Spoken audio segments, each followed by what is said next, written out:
നമസ്കാരം പ്രിയമുള്ളവരെ, ആസാദിയുടെ global news ഡെസ്കിലേക്ക് എല്ലാ മാന്യപ്രേക്ഷകരെയും സ്വാഗതം ചെയ്യുകയാണ്.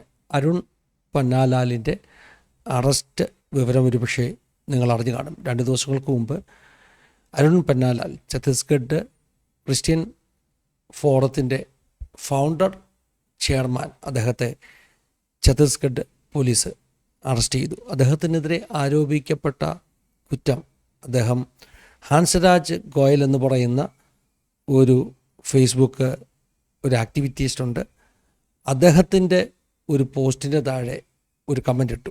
ആ കമൻ്റ് ഹിന്ദു ദൈവങ്ങളെ അധിക്ഷേപിക്കുന്ന കമൻ്റാണ് എന്ന ഒരു ആരോപണത്തിലാണ് അദ്ദേഹത്തെ അറസ്റ്റ് ചെയ്തിരിക്കുന്നത്. ഇവിടെ മനസ്സിലാക്കണം, ഹാൻസ്രാജ് ഗോയൽ ഇട്ടിരിക്കുന്ന ആ പോസ്റ്റ് വളരെയധികം ഈ ഹിന്ദു വികാരത്തെ വ്രണപ്പെടുത്തുന്ന ഒരു പോസ്റ്റാണ്. പക്ഷേ ഹാൻസ്രാജ് ഗോയലിനെതിരെ പോലും വരാത്ത നടപടിയാണ് ഇപ്പോൾ ഈ അരുൺ പന്നാലാലിന് എതിരെ ഉണ്ടായിരിക്കുന്നത്. അദ്ദേഹത്തെ 14 ദിവസത്തേക്ക് പോലീസ് കസ്റ്റഡിയിൽ വിട്ടിരിക്കുന്നു.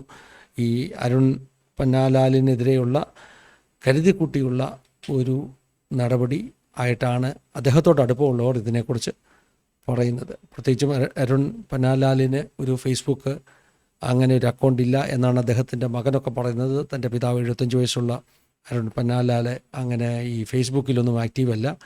അദ്ദേഹം അങ്ങനെ ഒരു ഫേസ്ബുക്ക് അക്കൗണ്ട് അദ്ദേഹത്തിൻ്റെതല്ല, മറ്റാരോ അദ്ദേഹത്തിൻ്റെ പേരും പിക്ചറും ഒക്കെ വെച്ച് നിർമ്മിച്ച ഒരു അക്കൗണ്ടാണെന്നാണ് അദ്ദേഹത്തിൻ്റെ മകൻ ഇപ്പോൾ അവകാശപ്പെടുന്നത്. എന്താണെങ്കിലും ഛത്തീസ്ഗഡിൽ ഈ പറഞ്ഞ മതപരിവർത്തന നിരോധന നിയമം മാർച്ച് മാസത്തിൽ പാസ്സായതിനു ശേഷം ഉണ്ടാകുന്ന ഏറ്റവും റിമാർക്കബിളായിട്ടുള്ള ഒരു അറസ്റ്റാണ് അരുൺ പന്നാലാലിൻ്റെ അറസ്റ്റ്. അരുൺ പന്നാലാൽ മലയാളി പ്രേക്ഷകർക്ക് ഒരുപക്ഷെ അപരിചിതനല്ല. നമ്മുടെ ന്യൂസ് ചാനലിൽ തന്നെ പലപ്പോഴും അദ്ദേഹത്തെക്കുറിച്ചുള്ള വാർത്തകൾ ഞാൻ ചെയ്തിട്ടുണ്ട്. അതുപോലെ തന്നെ കുറച്ച് ദിവസങ്ങൾക്ക് മുമ്പ് മാത്യു ശാമുവേൽ തൻ്റെ ചാനലിൽ അരുൺ പന്നാലാലുമായിട്ടൊരു ഇൻ്റർവ്യൂ ഒക്കെ താനും ഉൾപ്പെടുത്തിയിരുന്നു. അതുകൊണ്ട് മലയാളി പ്രേക്ഷകർക്ക് അദ്ദേഹം പരിചിതമാണെന്ന് ഞാൻ വിശ്വസിക്കുന്നു.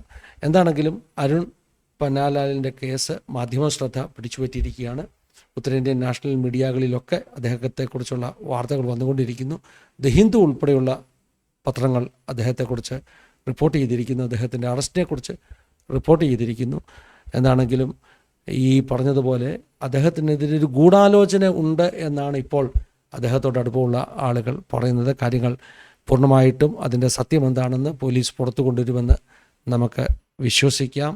ഇന്ത്യയുടെ നീതിന്യായ വ്യവസ്ഥതയിൽ നമുക്കുള്ള വിശ്വാസം അതാണ്. സത്യം പുറത്തു വരുമെന്ന് വിശ്വസിക്കാം. അദ്ദേഹം തന്നെയാണോ ഈ ഒരു പോസ്റ്റ് ഇട്ടത്, അദ്ദേഹമല്ല പോസ്റ്റ് ഇട്ടത്, ആ പോസ്റ്റിനെ കമൻറ്റ് ചെയ്തത്, അതോ അദ്ദേഹത്തിൻ്റെ പേരിൽ മറ്റാരോ കരുതിക്കുട്ടി ചെയ്ത ഒരു കമൻറ്റും അദ്ദേഹത്തെ അങ്ങനെ കുടുക്കിയതാണോ എന്നുള്ള വാർത്തയൊക്കെ പിന്നീട് പുറത്തു വരും നമുക്ക് വിശ്വസിക്കാം. എന്താണെങ്കിലും നമുക്ക് കാത്തിരിക്കാം.